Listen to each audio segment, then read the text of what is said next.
আসসালামু আলাইকুম। সিভিল ইঞ্জিনিয়ারিংয়ের বিভিন্ন গুরুত্বপূর্ণ টপিকস নিয়ে আমি আলোচনা করে থাকি। তার ধারাবাহিকতায় আজকে একটি গুরুত্বপূর্ণ বিষয় নিয়ে কথা বলবো।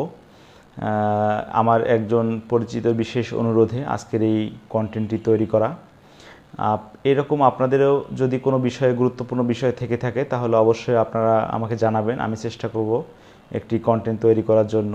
এছাড়া যারা এখনও আমার ফেসবুক পেজটি ফলো করেনি অবশ্যই ফলো করে আমার সাথে থাকবেন এবং আমার একই সময় আমার ইউটিউব চ্যানেলে আপনারা প্রতিনিয়তই নতুন নতুন ভিডিও পাবেন।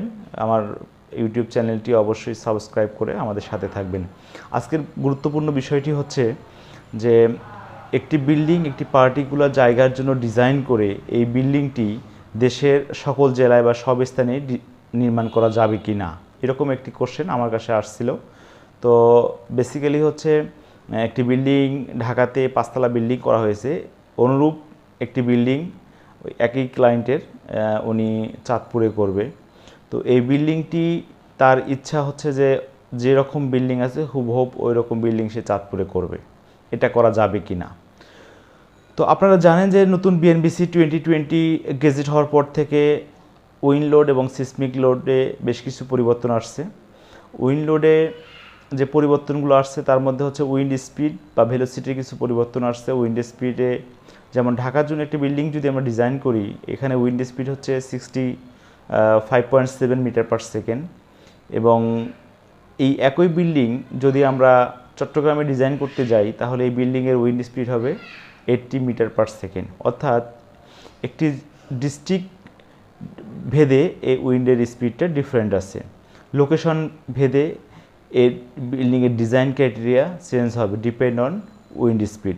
অনুরূপভাবে চাঁদপুরে যখন যাব, চাঁদপুরের উইন্ড স্পিড ঢাকার উইন্ড স্পিড সেম না। তো এরপরে আমরা যদি লক্ষ্য করি সিসমিক লোড বা ভূমিকম্প লোড, আপনারা জানেন যে বিএনবিসি 2020 নতুন এই বিএনবিসি কোডে আপনার সিসমিক জোনকে 4টি ভাগে ভাগ করা হয়েছে। 2006-এ জোন ছিল 3টি, এখন 4টি জোনে ভাগ করা হয়েছে। এখন ঢাকা আমাদের সিসমিক জোন 2-তে। এখন এই সিসমিক জোন 2 এবং চট্টগ্রামে যদি একটা বিল্ডিং ডিজাইন করতে যায় সেখানে সিসমিক জোন 3, তার মানে এর base share velocity, base share force এবং চট্টগ্রামের base share force totally different. যার কারণে অবশ্যই ঢাকার চেয়ে চট্টগ্রামের যে বিল্ডিংটি করব এর ফোর্স, সিসমিক ফোর্স বা আর্থকোয়াক ফোর্স, ভূমিকম্প ফোর্স অনেক বেশি আসবে। যার কারণে একটি বিল্ডিং একটি পার্টিকুলার ডিস্ট্রিক্ট বা পার্টিকুলার জায়গার জন্য বা লোকেশনের জন্য ডিজাইন করলে এই বিল্ডিংটি দিয়ে দেশের সব স্থানে বিল্ডিংটি ডিজাইন করা যাবে না। যদি বা হয়তো এর ফ্লোর প্ল্যান বা রুমের সাইজ, টয়লেট, এরপরে বারান্দা, ড্রয়িং রুম, ডাইনিং রুম, এই জিনিসগুলো আপনি হয়তো আর্কিটেকচারাল ডিজাইনটা আপনি সেম রাখতে পারবেন, বাট স্ট্রাকচারাল ডিজাইনটা ডিপেন্ড করবে আপনার অ্যাজ পার বিএনবিসি 2020 হিসেবে এর বিভিন্ন লোকেশনের ওপরে, যে আপনি এটা কোন ডিস্ট্রিক্টে করতেছেন এবং সেখানে আপনার উইন্ড স্পিড এবং সিসমিক জোন কীরকম এর উপরে ডিপেন্ড করে এটা ডিজাইন করতে হবে। এরপরে একটি গুরুত্বপূর্ণ বিষয় হচ্ছে যে আপনি যে জায়গায় বিল্ডিংটা ডিজাইন করতেছেন এখানে হয়তো আপনার পাইল লাগেনি, অর্থাৎ এ মাটি খুবই ভালো, কিন্তু আপনি যে জায়গায় নতুন করে ডিজাইন করবেন, যে জায়গাটাতে আপনি বিল্ডিংটা নির্মাণ করবেন, ওইখানে দেখা যাবে যে আপনার মাটির কন্ডিশন খুবই খারাপ, দেখা যাবে যে সে জায়গায় পাইল লাগতেছে। তাহলে আপনি যদি যে জায়গায় পাইল লাগবে ওই জায়গায় যদি আমরা পাইল না করে শ্যালো ফাউন্ডেশন দেই বা স্কোয়ার ফুটিং দেই তাহলে কিন্তু আন্ডার ডিজাইন হয়ে যাবে। ইন ফিউচারে এই বিল্ডিংটি কলাপস করতে পারে। যার কারণে আপনার সুপার স্ট্রাকচার ডিজাইনের পাশাপাশি অবশ্যই সাব স্ট্রাকচার ডিজাইনটাও গুরুত্বপূর্ণ। ফাউন্ডেশন ডিজাইন ডিপেন্ড করে একটা সয়েলের কন্ডিশনের উপরে। যার কারণে একটা পার্টিকুলার জায়গায় বিল্ডিং ডিজাইন করলে সব জায়গার জন্য এই বিল্ডিংটি প্রযোজ্য হবে না।